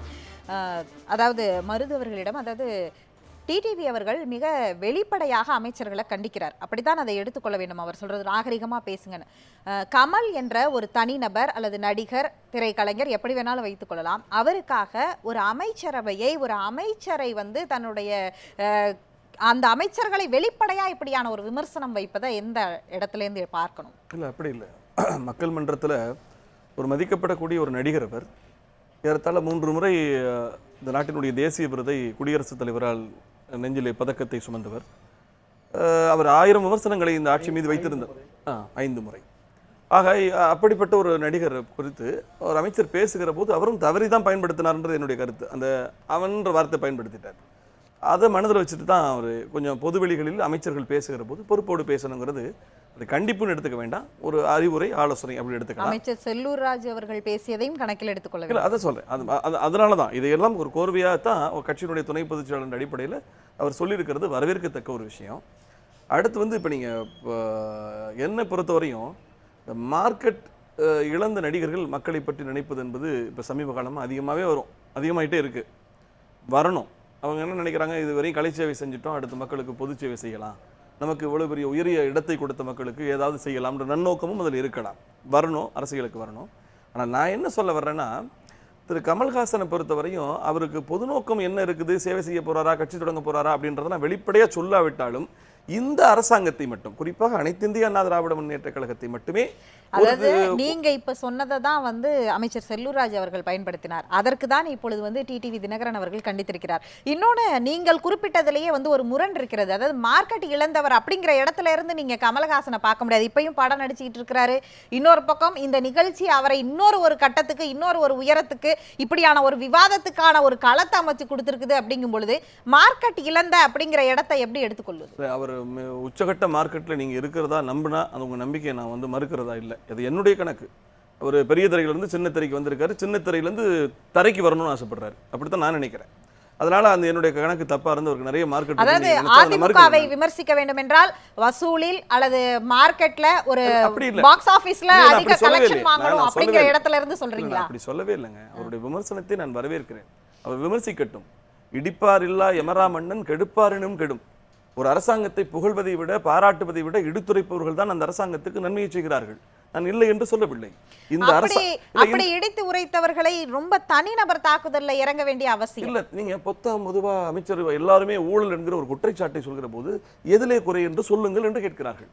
இந்திய விடுதலைக்கு பிறகு இன்றைக்கு பள்ளி கல்வித்துறையிலே ஒரு அமைச்சர் எப்படி செயல்படுகிறார் என்று நீங்கள் அனைவருமே பாராட்டுகிறீர்கள். கேள்விக்கு பத்திரிகையாளர் சந்திப்புல 3 முறை அழுத்தம் திருத்தமா எல்லா துறையிலும் இருக்கு, எல்லா துறையில இருக்குன்னு குறிப்பிடுறாரு. ஆமா, இப்ப நான் என்ன கேட்கிறேன், பிற கட்சிகள் கூட, பாட்டாளி மக்கள் கட்சியிலிருந்து சகல கட்சிகளுமே தமிழ்நாட்டிலே இன்றைக்கு பள்ளி கல்வித்துறையினுடைய முன்னெடுப்புகள், முனைப்புகள், அவர்களுடைய செயல்பாடுகளை பாராட்டுறாங்க.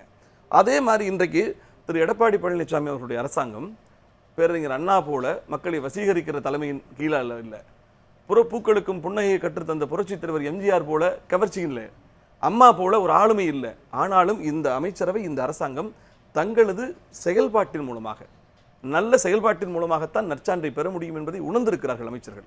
அதனால தான் செயல்பட ஆரம்பிக்கிறாங்க. அண்ணா சொன்னது போல அப்ப இப்போதுதான் செயல்படவே ஆரம்பிக்கிறீர்கள் என்று எடுத்துக்கொள்ளலாமா? ஒரு சகாப்தத்தின் மறைவுக்கு பிறகு ஒரு அரசியல் ஸ்திரத்தனம் இல்லாத ஒரு குழப்பம் ஏற்பட்டது.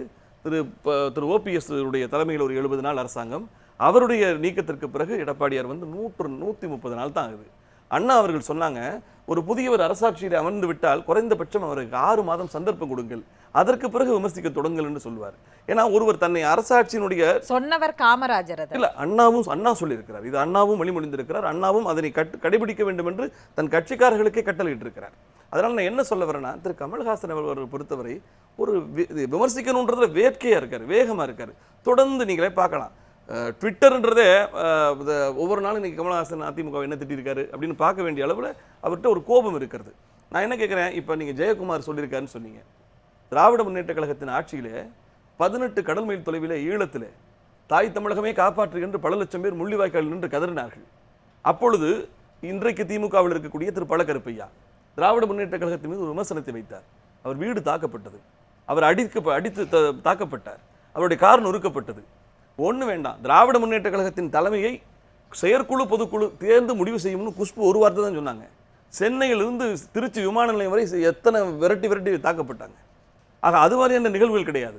வார்த்தைகள்ல நீங்க இப்படி சொன்னீங்கல்ல, நிரூபிங்க. அதே போன்ற அதிமுக தரப்பில் இருந்தும் நாம வந்து இதே மாதிரியான ஒரு பட்டியலை நாம வந்து சண்முக சுந்தரம், விஜயன் அப்படி நம்ம பல வச்சுக்கிட்டே போகலாம். நாம அதை இன்னொரு விவாதத்தையும் இன்னொரு விவாத களத்துக்கும் நாம எடுத்துட்டு போகணும்னு நினைக்கிறேன்.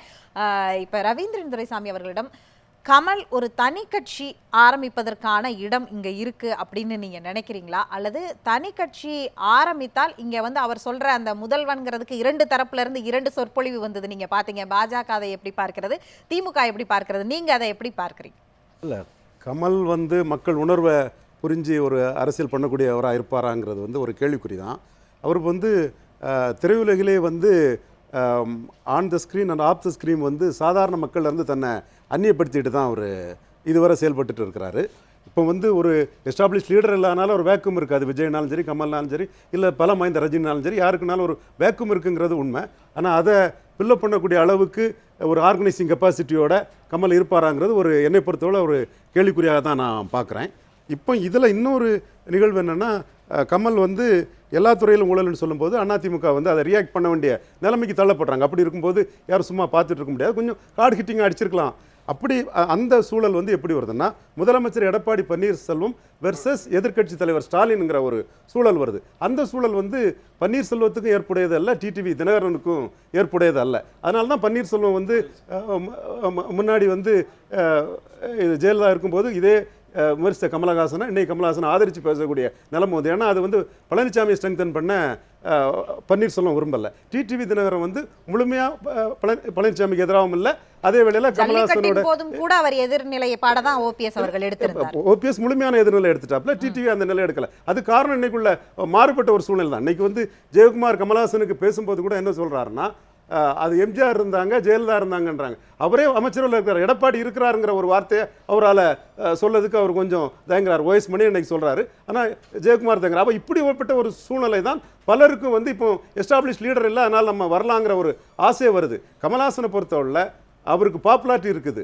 ரசிகர் பலம், ஸ்ட்ரெங்த், ஆர்கனைசிங் கெப்பாசிட்டி, இது எல்லாமே கேள்விக்குறியாதான். ஒரு அரசியல் வெற்றிடம் இருக்கு அப்படின்னு நீங்க சொல்றீங்க. பாஜக இந்த அரசியல் வெற்றிடம் தமிழகத்தில் இருப்பதை பார்த்துதான் கமலுடைய இந்த அரசியல் சர்ச்சைகளை வந்து ஒரு அச்சத்துடன் பார்க்கிறதா பாஜக? இல்லை சுஜிதா, நீங்கள் ஏற்கனவே உங்களுடைய உரையில் அழகாக ஆரம்பத்தில் சொன்னீர்கள், கமல் வந்து ரஜினி கமல் கம்பேரிசனில் கமல் ரொம்ப வேகமாக போகிறாரோ அப்படிங்கிற மாதிரி இருக்குது அவருடைய ஸ்டேட்மெண்ட்னு சொல்லி சொன்னீங்க. பாஜக எந்த விதமான பார்வையும் இல்லை. ஏன்னா கமலெல்லாம் கண்டு பாஜக பயப்பட வேண்டிய அவசியம் இல்லை. இப்போ கமலை பொறுத்த மட்டிலேயுமே நான் திரும்ப வந்து கமல் வந்து அரசியலுக்கு வரப்போகிறார், கமல் முதல்வராக போகிறார், கமல் அந்த அறிக்கை வெளியிட்டார், இப்படியெல்லாம் நாமவே ஒரு முடிவெடுத்து அதற்கு மேல் மட்டத்தில் அதுக்கு அடுத்த ஸ்டேஜில் தான் இப்போ பேசிக்கிட்டு இருக்கோம். உண்மையிலே கமலுடைய மனநிலைமை என்ன, அவர் என்ன சொன்னார், என்ன பேசினார் என்பதையெல்லாம் பார்த்தா இது விவாதத்துக்கே உரிய விஷயம் அல்ல. நம்ம கௌதமன் சொன்ன மாதிரி பயங்கரமான ஒரு குழப்பவாதி அவர் கமல். இதை பாருங்க, இடித்துரைப்போம் யாரும் மன்னர் இல்லையே, துடித்தெழுவோம் மனதளவில் உம்போல் யாம் மன்னர் இல்லை. இல்ல எது இப்ப நான் சொன்னதில்ல, அவர் சொன்னது இல்லையா? நீங்கள் இன்னும் அந்த கவிதைக்குள்ள இருந்து வெளியில வரலன்னு நினைக்கிறேன் சார். நம்ம அந்த கவிதையை தாண்டி பேச வேண்டியது நிறைய இருக்கு அப்படின்னு நான் பார்க்கிறேன். நானு அதை வச்சுதான் இல்ல நான் திரும்பவும் சுஜிதா இல்ல நான் திருப்பி கேட்கிறேன், நீங்க எந்த ஒரு அடிப்படையில கமல் அரசியலுக்கு வருவார்னு சொல்லி இப்ப பேசுறீங்க? நீங்க பேசுகின்ற எல்லாமே இந்த அவருடைய கவிதையினுடைய அடிப்படையில் தானே பேசுறீங்க. அதுல அவர் எதுவுமே சொல்லலையே, குழப்பமால சொல்லியிருக்காரு. அப்படி இருக்கும்போது எப்படி அதை எடுத்துக்க முடியும்? அது விளம்பரத்துக்காக இந்த கவிதை மட்டுமே அளவுகோல் அல்ல, தொடர்ந்து அவருடைய பதிவுகள், அவருடைய பேச்சுக்கள் எல்லாம் சேர்த்துதான் வந்து நாம இந்த கேள்வியை முன்வைக்கிறோம். இல்லை, நான் இப்போ ஒரு மூன்று விஷயத்தை மட்டும் சொல்கிறேன். இதுவரை கமல் பேசிய விஷயங்கள் எல்லாம் சமூக அக்கறையோடு இருக்கக்கூடிய கடவுள் மறுப்பு, ஜாதி மறுப்பு, இந்த மாதிரியான விஷயங்களில் பேசியிருக்கார். அதற்கு அடுத்தாப்புல இப்போ வந்து முதல் முறையாக தமிழகத்து அரசியலிலே ஊழல் வந்திருக்கிறார். மூணாவதுல தான் இப்போ முடிவெடுத்தால் யார் முதல்வர் இப்போ சொல்லியிருக்கார். இதுக்கு முன்னால் அவர் அரசியலுக்கு வருவதையோ அல்லது வந்து முதல்வர் ஆவதையோ பற்றி எங்கேயுமே எதுவும் பேசியதாக எனக்கு தெரியவில்லை. இந்த 2 வார்த்தைகளை வைத்துக்கொண்டு அதுவுமே குழப்பமாக, அதுவுமே அன்சர்டனாக, அதுவுமே இன்றைக்கு இருக்கக்கூடிய இது அந்த பிக் பாஸுக்காக விளம்பரமாக இருக்கிறதாக சூழ்நிலையில் இதை நாம் பேசுகிறோம். எனவே கமல் ஒரு அச்சுறுத்தல் இல்லை. அதாவது அவர் விளம்பரத்திற்காகத்தான் அப்படின்னா ஆதரவு தெரிவித்தால் சேகர் சார், அதாவது சொல்ல முடியாது. விளம்பரத்திற்காகத்தான் கமல் இப்படி பேசுகிறார், இப்படி செயல்பாடுகளில் ஈடுபடுகிறார் என்றால் அவர் எத்தனையோ விளம்பரங்களில் நடித்துக் கொண்டிருக்கிறார். அந்த விளம்பரங்களை போல் பாஜக இதை கடந்து போகாமல் ஏன் இதற்கு இவ்வளவு முக்கியத்துவம் கொடுக்கிறது, ஏன் ஒரு பதட்டம் வருகிறது, ஏன் இப்படியான தனிநபர் தாக்குதலுக்கான ஒரு மிகப்பெரிய அளவிற்கான ஒரு வார்த்தை பிரயோகம் நடைபெறுகிறது, ஒவ்வொரு வார்த்தைக்கும் ஏன் சொற்பொழிவு தேவைப்படுகிறது? இப்போ ரவீந்திரன் துரைசாமி ஏற்றுக்கொள்வார், மற்றவர்கள் ஏற்றுக்கொள்வார் என்று நினைக்கிறேன். ஒரு படம் ரிலீஸ் ஆகும்போது ஒரு புதிய சென்சேஷனல் as well as ஒரு பஞ்ச் டைலாக ரஜினி பேசுவார். அதன் மூலமாக அவருடைய தொண்டர்கள்ட்ட, அவருடைய ரசிகர்கள்ட்ட ஒரு உத்வேகத்தை ஏற்படுத்தி, அவருக்கு இல்லாத விளம்பரம் இல்லை, அவர் படம் ஓடாமல் இருக்காது. மார்க்கெட்டிங்கில் எல்லா தியேட்டர்களையும் ஒரே நேரம் ரிலீஸ் ஆகி ஒரு நாளைக்கு 2 நாளைக்குள்ளேயே காசு சொல்லக்கூடிய தயாரிப்பாளர்கள். ஆனாலும் கூட அந்த யுக்தியை ரஜினி பயன்படுத்துகிறார். அதே மாதிரியாக இப்போது ஒரு மிகப்பெரிய டீல் அசைன்மெண்ட்டில் கமல் இருக்கிறார். ஆகவே அதை செய்கிறார். ஏன் ரியாக்ஷன் கேட்குறீங்கன்னா, பொலிட்டிக்கல் சைடில் கமலுக்கு இதே மாதிரி ரியாக்ஷன் கொடுப்பது எல்லாம் வழக்கமாகிவிட்டது. ஆகவே ரியாக்ஷன் கொடுக்கிறார்கள். அவரும் இந்த ரியாக்ஷன் எதிர்பார்த்து தான் இந்த மாதிரி வார்த்தை பிரயோகங்களை செய்கிறார். ஆகவே அந்த ரியாக்ஷன் நடக்குது. ஆனால் உண்மையிலேயே கமல் அரசியலுக்கு வருவார்னா, கமல் அரசியலுக்கு வருகின்ற எந்த கட்ஸும் வருடம் கிடையாது. இதே மாதிரி இந்த ஒரு விளம்பரத்துக்காக மட்டும் செய்கிறார். நான் மற்ற அரசியல் தலைவர்களை எல்லாம் வேண்டி விரும்பி கேட்டுக்கொள்கிறேன். இல்ல, அவருக்கு வந்து அதற்கான துணிச்சல் இல்லை, கட்ஸ் இல்ல அப்படிங்கறது எந்த இடத்துல இருந்து நீங்க முடிவு பண்றீங்க? பலியாக வேண்டாம் நினைக்கிறேன். அவருக்கு அந்த துணிச்சல் இல்லைங்கறத நீங்க எந்த இடத்துல இருந்து நீங்க முடிவு பண்றீங்க? இத பாருங்க, ஒரே ஒரு வார்த்தையிலேயே சொல்றேன். நேற்றைக்கு ஒரு 3 நாளைக்கு முன்னால தமிழகத்திலே அரசியலிலே ஊழல் நடக்கிறதுன்னு சொன்னார். இன்றைக்கு இந்த கவிதையில சொல்றாரு, அடிபணிவோர் அடிமையாரோ, முடி துறந்தவர் தோற்றவரோ. இதுக்கு நாம விளக்கறம் சொன்னோம்னா ஓபிஎஸ் நல்லவர், இபிஎஸ் நல்லவருங்கிறார். அப்படின்னா சரண்டர் ஆயிட்டார்னு அர்த்தம் இல்ல. ஆக இந்த எதிர்ப்புகளை தாங்குகின்ற விஷயமே இல்லையே அவர்கிட்ட. எனவே அவர் வந்து அப்படி லேசா விட்டு பார்க்கறது, ஏமாந்தா உள்ள போறது இல்ல. அவர் விளம்பரத்துக்காக பேசினார், நீங்க இப்ப அவர் அரசியல் பேசுகிறார் என்று நீங்களே முரணாக சொல்றீங்களே சார். பிரச்சனையே கிடையாது. அவர் வந்து அவருடைய நிகழ்ச்சிக்கோ திரைப்படத்துக்கோ விளம்பரத்துக்காக பேசுகிறார். பேசுகிறார்னு சொல்லல, அரசியலுக்கு வருவேன்னு சொல்ல. நாம தொடர் எப்படியும் அவர் விளம்பரத்திற்காக பேசுவதற்கே இவ்வளவு ஒரு பதற்றம் வருகிறது அப்படிங்கிற இடத்துல இருந்து தான் பார்க்க வேண்டியதா இருக்கு. சுஜிதா முடிச்சிரேன். சுஜிதா நான் முடிச்சிடறேன் சுஜிதா. ஏன்னா நீங்க வந்து 2 ரவுண்டுல எல்லாத்துக்குமே வாய்ப்பு கொடுத்தீங்க, எனக்கு கொடுக்கல. அதே சமயத்தில் என்னுடைய இந்த ரவுண்டையும் நான் முடிக்கலைன்னா இன்கம்ப்ளீட் ஆயிரும். கமல் வந்து இந்த ஒரு விஷயத்துல அவர் விளம்பரம் தேடுகிறார், அவர் வந்து வாளை விட்டு பார்க்கிறார், அவர் வந்து அரசியலுக்கு வருவதற்கு பயப்படுகிறார் என்பதையெல்லாம் அவரே வெளிப்படையாக சொல்லி இருக்கிறார் அவருடைய கவிதையில. இதற்கு மேல் இதுக்கு விளம்பரம் தேவையில்லைன்னு நினைக்கிறேன். நாம தொடர்ந்து பேசலாம். கௌதமன் அவர்கள் இதனை, அதாவது திரைத்துறையிலிருந்து நிறைய நடிகர்கள் வருகிறார்கள். ஆனால் ஒவ்வொரு இதற்கே நிறைய உதாரணம் இந்த களத்திலே நாம இப்ப பேசணும். ஆனால் ரஜினி வரும்பொழுதும் கமல் வரும்பொழுதும் அவர்கள் சொல்லக்கூடிய ஒவ்வொரு வார்த்தைகளும் இந்த அளவிற்கு முக்கியத்துவம் பெறுது அப்படிங்கிறது, ஒன்று இங்க இருக்கக்கூடிய அரசியல் வெற்றிடத்தை அவர்கள் பிடித்து விடுவார்கள் என்பதா, இல்லது அரசியல் முக்கியத்துவம் வாய்ந்ததாக கருதி எல்லோருமே அதற்கான ஒரு முக்கியத்துவத்தை கொடுக்குறாங்களா? அதாவது இப்போ ரஜினி அவர்களோ கமல் அவர்களோ ஒரு கருத்தை சொல்லும்போது உடனடியாக இருக்கிற எல்லா அரசியல் கட்சிகளும், அரசியல் கட்சியுடைய தலைமைகளும் போட்டி போட்டுக்கிட்டு ஒரு ஆதரவு கருத்தையோ எதிர்கருத்தையோ சொல்லுது. ஆனால் எல்லாருக்குள்ளேயும் ஒரு பதட்டம் இருக்குது. என்ன பதட்டம்னா, நம்மளுக்கு எதிராக வந்துடக்கூடாதுங்கிறது ஒரு பதட்டம். அது எதிராக வந்துடக்கூடாதுங்கிறது ஆளும் கட்சியாக இருக்கிற எங்கே ஆளுங்கட்சியாக இருந்தாலும் அல்லது அடுத்த நிலையில் இருக்கிற கட்சி கூட, அப்புறம் வரப்போகிறாங்களா பார்த்துக்கும், இப்போ இணக்கமாக காட்டிக்கும், வந்தால் அப்புறம் பார்த்துக்குங்கிற உள்ளுக்குள்ளே ஒரு பதட்டம். இப்படியெல்லாம் கலந்து தான் இருக்குது. இப்போ எனக்கே வந்து பாரதிய ஜனதா வந்து கமலஹாசனை எதிர்க்கிறதுங்கிறது அதிர்ச்சியாக இருக்குது.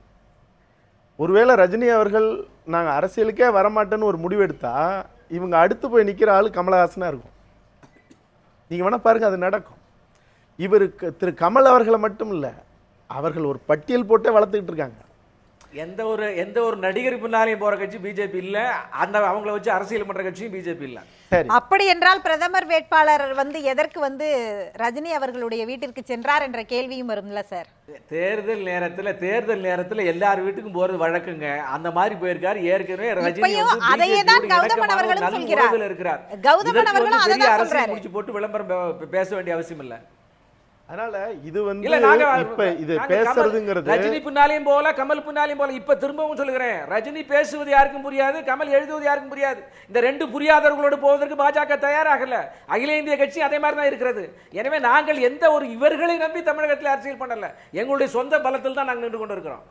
அது திரு சுப்பிரமணிய சாமி அவர்கள் சொல்றாரு, ரஜினியை வந்து தான் வந்து பேசியிருக்காரு, அவர் படிப்பறிவு இல்லாதவர் அப்படி இப்படின்னு அறிவு சம்பந்தப்பட்டது அதுன்னு சொல்றாரு.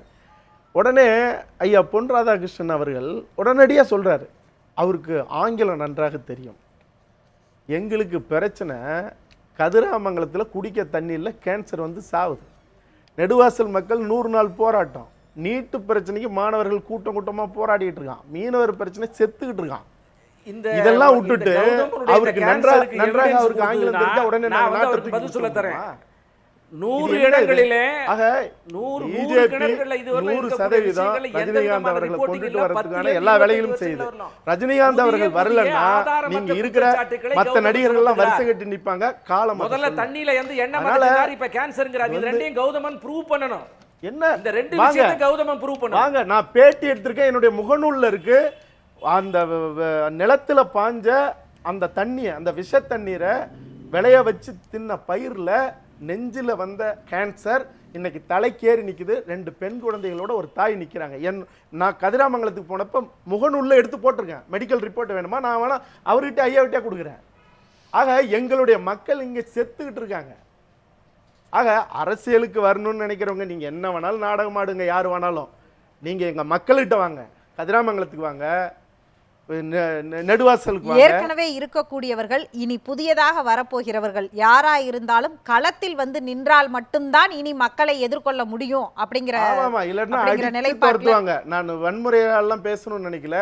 எங்கள் மக்களோட எங்க பாருங்க, இப்ப வந்து ஜனாதிபதி தேர்தல் நடந்தது. மாணவர்களோட 2 முறை கொண்டு போய் நான் வந்து கோட்டையில மனு கொடுத்தேன். நீங்க இந்த சந்தர்ப்பத்தை பயன்படுத்துங்க. நீட் பிரச்சனைக்கு நீங்க பேசுங்க.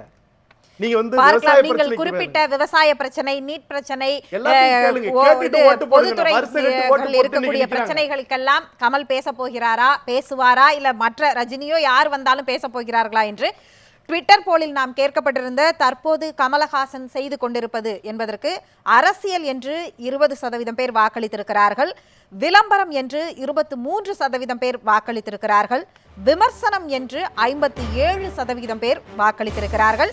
மீண்டும் ஒரு முறை பார்க்கலாம். தற்போது கமல்ஹாசன் செய்து கொண்டிருப்பது அரசியல் என்று 20% பேர் வாக்களித்திருக்கிறார்கள், விளம்பரம் என்று 23% பேர் வாக்களித்திருக்கிறார்கள், விமர்சனம் என்று 57% பேர் வாக்களித்திருக்கிறார்கள். ரவீந்திரன் துரைசாமி அவர்கள், இந்த ட்விட்டர் போலுடைய இந்த எண்ணிக்கையை நீங்க எப்படி பார்க்க? மக்களோட பார்வை சரியா தான் தெரியுது, விமர்சனங்கிற பார்வை தான் சரியா தெரியுது. ஏன்னா அதுல இவருக்கு ஸ்டாலின் உதவிக்கரம் நீட்டினதும் உடனே அவர் அது கொஞ்சம் எமோஷனலாக ரியாக்ட் பண்ணதும் பார்க்கும்போது மக்களோட பார்வை அந்த வகையில் தான் தெரியுது. மற்றபடி அரசியலுங்கிறது வந்து எல்லா அரசியல்வாதியுமே வந்து தங்களுக்குள்ள வாய்ப்புகளை பயன்படுத்தி தங்களோட காய்களை நகர்த்த தான் பார்ப்பாங்க. இப்போ நீங்கள் விபி சிங் எடுத்துட்டிங்கன்னா இந்தியா பிரைம் மினிஸ்டராக வந்தார். அவர் இந்திரா காந்தி கொண்டு வந்த எமர்ஜென்சியை சந்திரசேகர் மாதிரி எழுத்திருந்தாருன்னா என்ன ஆயிருப்பார்? ஸோ சந்திரசேகர் அன்னைக்கு இந்திரா காந்தி ஆதரிச்சியும் இருக்கலாம், எதுக்கும் சொல்லலாம் அவர் எதிர்த்தார். ஆனால் அவர் வேற விளைவு தான் சந்திச்சார். அன்னைக்கு இந்திரா காந்தியோட எமர்ஜென்சி ஆதரித்த விபி சிங் தான் போபால் சூழலில் ராஜீவ்காந்தியை எக்ஸ்போஸ் பண்ணி அடித்து போபால்ஸில் ராஜீவ்காந்தியை வீழ்த்தி வட மாநிலங்களோட ஆதரவில் பிரைம் மினிஸ்டர் உட்கார்ந்தாங்க. அப்போ அரசியலுங்கிறது எல்லாரும் வாய்ப்பு தான். நீங்கள் வந்து கடுமையாக இருக்கக்கூடிய ஜெயலலிதாவுக்கு முன்னாடியும் கருணாநிதி பின்னாடியும் தலையை கொடுத்து தலை போகிறதுக்கு யார் விரும்புவாங்க? ஈஸியான இதை தான் எல்லாரும் பார்ப்பாங்க. அது வந்து ஸ்ட்ராட்டஜி வந்து எல்லா அரசியல் தலைவர்களும் போல தான் நடிகர்களும் அந்த ஸ்ட்ராட்டஜி எடுக்கிறாங்க. அதை நாம் வந்து விமர்சனம் வைக்கலாமே கூட எல்லாருமே தங்களுக்கு எது கண்டியூசிவோ அதில் தான் போவாங்க. அப்ப இப்ப இருக்கிற அரசியல் தலைமை வந்து பலவீனம் அப்படிங்கிறதுனால தான் அவர் வந்து நிச்சயமா பலவீனங்கிறதோட நிரூபிக்கப்படலைங்கிறது. இப்போ இதே ஒரு எலெக்ஷன் வந்து எடப்பாடிக்கு இவ்வளோ % ஓட்டு, பன்னீருக்கு இவ்வளவு, ஸ்டாலினுக்கு இவ்வளோ உயரத்தில் இருக்கிறாரு, இந்த மாதிரி ஒரு முடிவாயிட்டுன்னு சொன்னீங்கன்னா இவங்களை மையமாக தலைவராக வச்சு மக்கள் அபிமானத்தோட ஓட்டை போட்டுட்டாங்கன்னா அதுக்கப்புறம் வரக்கூடிய யார் வந்தாலும் அதோட வாய்ப்புகள் வந்து ரொம்ப சுருங்கி போகும். இப்போ வந்து இவர் தான் முதல்வர்னு யாரும் ஓட்டு போடாத ஒரு சூழ்நிலை இருக்கும்போது, யாரும் ஒரு எஸ்டாப்ளிஷ் லீடர் இப்போ இல்லாத ஒரு சூழ்நிலை இருக்கும்போது இது ஒரு சாதாரணமான சூழ்நிலையாக நடிகர்கள் பார்க்குறாங்க. அவங்களும் இந்த நாட்டோட ஜனநாயக பிரஜைகள் தான், பார்க்குறதுல ஒன்றும் தவறுன்னு சொல்ல முடியாது. இப்ப ரவீந்திரன் சொன்னதே தான் கமலும் குறிப்பிடுறாரு. அதாவது வந்து ஒவ்வொரு வாக்காளனுக்குள்ளேயும் ஒரு தலைவன் இருப்பான், அது ஜனநாயகத்துல வெளிப்படும் அப்படின்னு அவரே குறிப்பிட்டிருக்கிறாரு. இப்ப ட்விட்டர் போல்லையும் இது வந்து ஒரு அரசியல் தளத்துல பெரிய தாக்கத்தை ஏற்படுத்தாதுங்கும் போது இப்ப தலைமை வெற்றிடம் இருக்கு அப்படிங்கிறத ரவீந்திரன் சொல்றாரு, கமலும் சொல்றாரு. அதனால வாக்கெடுக்கணும், மக்கள் ஜனநாயகம், மீண்டும் மீண்டும் மறுதேர்தல் வேணுங்கிறத அவர் குறிப்பிட்டுக்கிட்டே இருக்காரு. இது அப்படி என்றால் இப்போது இருக்கக்கூடிய தலைமை குறித்து என்ன மதிப்பீடு? இப்போ அறுதி பெரும்பான்மை கொண்ட ஒரு அரசாங்கம் 122 சட்டமன்ற உறுப்பினர்களோடு நாட்டை ஆட்சி செய்து கொண்டிருக்கிறது. 89 சட்டமன்ற உறுப்பினர்கள் வைத்திருக்கக்கூடிய ஒரு பலமான எதிர்க்கட்சியாக திராவிட முன்னேற்ற கழகம் இருக்கிறது. 2 திராவிட இயக்கங்களும் வலுவாக இருக்கிறது. ஒரு சகாப்தத்தினுடைய மறைவுக்கு பிறகு அடுத்த தலைமையை உருவாக்குவதற்கு அல்லது ஆயத்தமாவதற்கு அனைத்து இந்திய அண்ணா திமுகவுக்கு கொஞ்சம் காலம் பிடிக்கிறது. நான் சொன்னது போல ஒரு வகுப்பறையில் வாத்தியார் இல்லாத போது மாணவர்கள் சிரித்துட்டு ஓடிக்கிட்டு விளையாண்டுக்கிட்டு உட்காந்துட்டு இருப்பாங்க.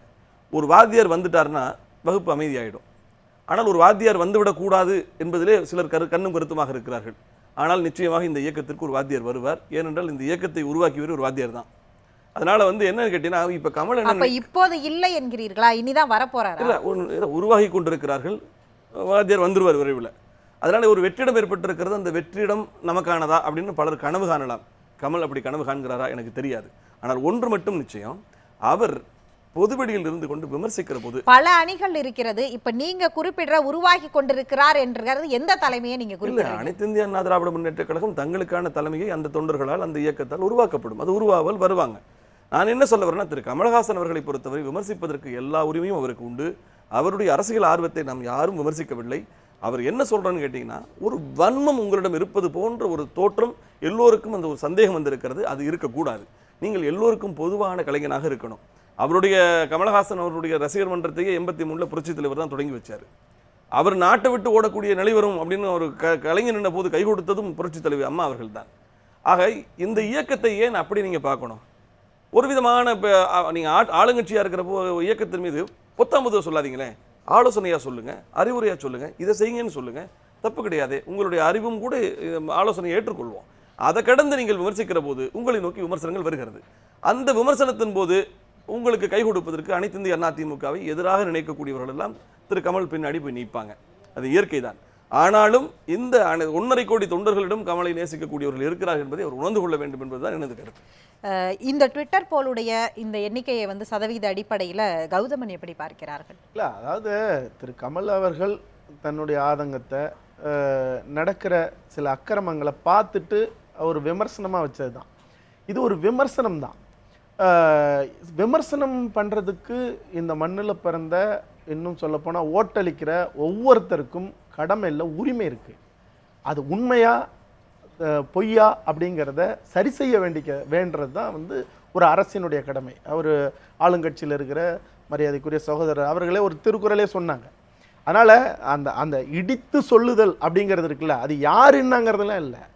ரோட்டில் போகிறவங்க கூட இடித்து சொல்லலாம், இட்டுக்கட்டி சொல்லலை, இடித்து தான் அவர் சொன்னார் என்னை பொறுத்த வரைக்கும். ஏன்னா தவறு நடக்குது, இல்லைன்னு சொல்ல முடியுமா? ஒருவேளை இன்னைக்கு இந்த கவிதையை படித்ததுனால எல்லாருமே கவிதை நயத்தோட பேசுறீங்களா அப்படிங்கிற ஒரு கேள்வி தமிழகமே கவிதை பின்னாடி போய் இலக்கியமா மாறப்போதோடு ஒரு சொல்றவங்க யாருங்கிறது இல்ல, சொல்லப்படுறது உண்மைன்னா அதை திருத்திக்க வேண்டியது இந்த அரசுல எந்த அரசாக இருந்தாலும் அவர்களுடைய அது கடமை. அதனால கமல் அவர்கள் சொன்னது ஒரு விமர்சனம்.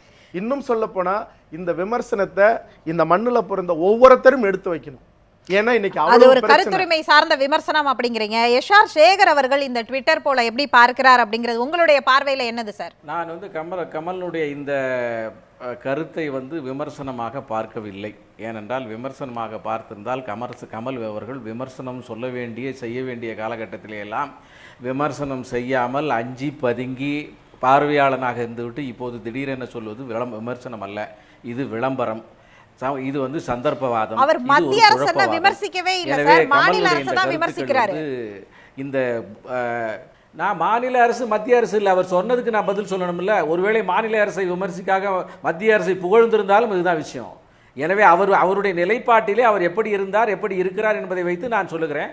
அவர் விமர்சகராக இருந்திருந்தால் செய்ய வேண்டிய காலத்தில் எல்லாம் செய்யாமல் இப்போது செய்வது என்பது விமர்சகனாக எடுத்துக்கொள்ள முடியாது. ஒரு விமர்சகன் என்பது எந்த காலகட்டத்திலும் தைரியமாக தன்னுடைய கருத்தை சொல்லுகின்ற ஆற்றலும் வல்லமையும் பெற்றவன். இது சந்தர்ப்பவாதம். அதுவும் மட்டுமல்ல, சொன்னதெல்லாம் மிக மிக குழப்பவாதம். சந்தர்ப்பவாதமா சாதுரியமா என்பதை பொறுத்திருந்து பார்க்கலாம். நிகழ்ச்சியில் பங்கேற்று உங்களுடைய கருத்துக்களை அனைவரும் பகிர்ந்து கொண்டதற்கு மிக நன்றி. மற்றும் ஒரு நிகழ்ச்சியில் சந்திக்கலாம். நன்றி, வணக்கம்.